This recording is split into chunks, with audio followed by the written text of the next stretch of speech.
What's up, guys? Welcome to the Helpful Hive. We are an insight and inspiration podcasters. And for today, I'm joined by a very special guest. They are students from HE1.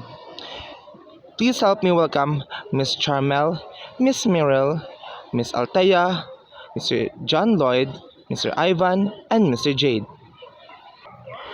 And for today, we're going to discuss about procrastination.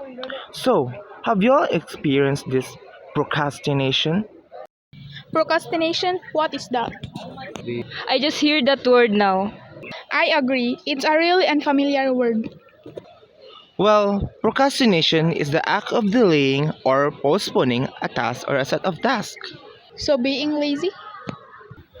No, laziness and procrastination are different.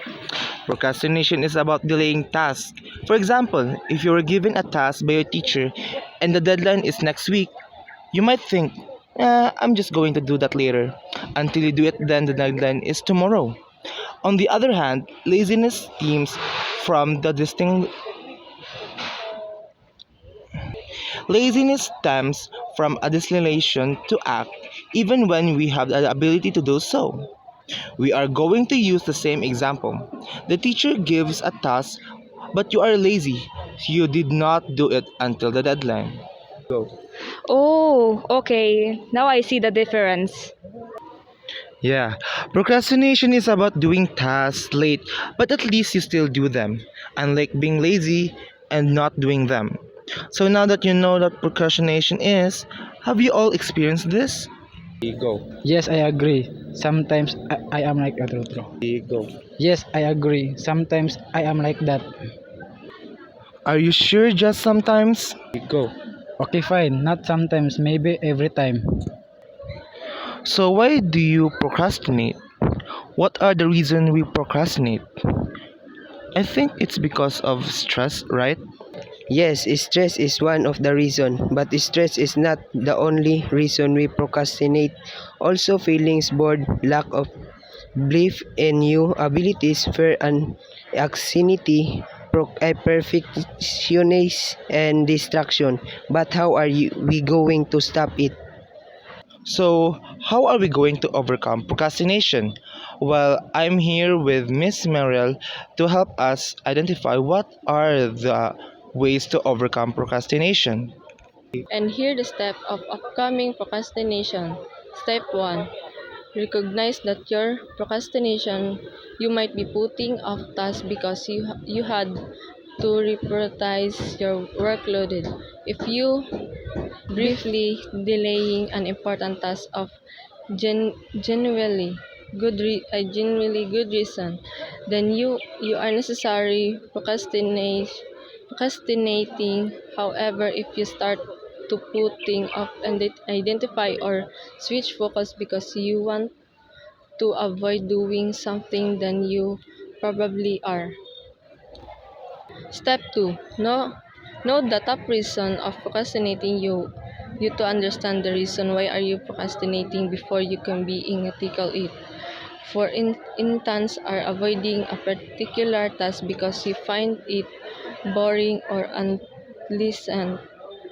If so, take steps to get it out the way you quickly so that you can focus on two aspects of your job that you find more enjoyable. Well, step 3, time management and focus. Do you the Porondo technique? It's a technique that will help you focus and manage your time properly. Here is the Poromodo technique for those who didn't know. First, select a single task to focus on. Set a timer and work continuously for 25 minutes. Next, take a productive 5 minutes break and repeat for 4 rounds. Lastly, take a long break for 30 minutes and repeat. And step 4, motivate yourself. We should motivate ourselves to believe that we can do that. We should and we can do it. Now or never. Everyone say it with me. I can should do it or now or never. I should do it now or never. Step 5, reward yourself. If you have done tasks earlier than the deadline, give yourself a reward, such as your favorite food, going to your favorite places, and more. This will help you to motivate to do the task as early as possible and not procrastinate again. Those are the steps to overcome our procrastination. For some people, procrastination is more than a bad habit. It's a sign of a very serious underlying health issue. For example, ADHD, OCD, anxiety, and depression are associated with procrastination. We should try not to procrastinate. We should not try it, but we should do it. Change your bad habit into a good one. Change it before it's too late. And change yourself a better future and for a better you. Now, Mr. Baholo, what can you say our last words? I hope you all have some new insights, and also we hope that you all got inspired. Thank you for listening to the Helpful High Insight and Inspiration podcast.